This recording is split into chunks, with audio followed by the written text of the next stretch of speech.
አክሱም ላይ መስጊድ ለመስራት መካ ላይ ይላል። መካና እኛ እኮ ኢትዮጵያኖች ነን። እዛ ሀገር የሚኖሩት እኮ ስደተኞች እኮ ናቸው።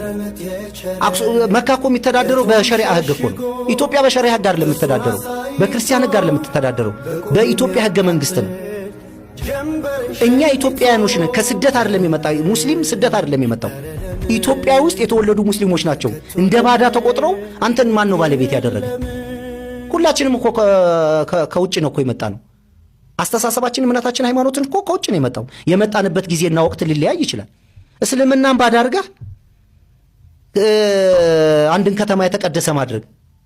ጅማ ላይ እኮ ክርስቲያን አልነበረም ነበር፣ ወደ ኋላ ታሪክ ይደስታይ። ስለዚህ መከባበር አለብን።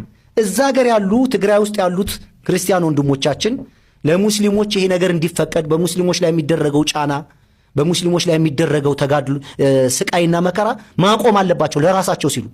ይሄ እኔ አመጽን እንዲመጣ አልፈልግም። በአገሬ ላይ አመጽ እንዳይመጣ ነው መከላከል የምፈልገው። ይሄ ነገር ተደራርቦ ግን የሆነ ችግር ከተፈጠረ ሁሉ የልጆቻችን ሀገር አልባ ነው የሚሆኑት። ምን ይጠቀማል እርስ በራሳችን ብንጨራረስ? በ21ኛው ክፍለ ዘመን እንዴት ሰው እዚህ ሀገር መስጊድ እንዴት አሰራም ተብሎ አትሰግድም ተብሎ እንዴት ይደበደባል? ስለዚህ ኢትዮጵያውያኖች ናቸው። በየትኛውም ኢትዮጵያ ክልል ላይ መስጊድ የመጠየቅ መስገድ ህገ መንግስታዊ መብታችን ነው። አይፈቀድ ለንጽጽር ራሱ አይሆን። መካና አክሱምም ማነጻጸር አችልም። ስለዚህ ኢትዮጵያ ውስጥ አፋር ክልል እኮ ድፍን 100% እኮ ሙስሊም ነው። ሶማሌ እኮ ድፍን % ሙስሊም ነው።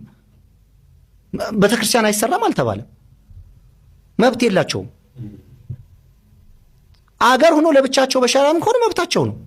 እኛ የምንተዳደረው በኢትዮጵያ ህግ እንጂ በእስልምና በክርስትና ምናምን ይሄ ክርስቲያን ደሴት ነው ይሄ ሁላችንም መጤዎች ነን።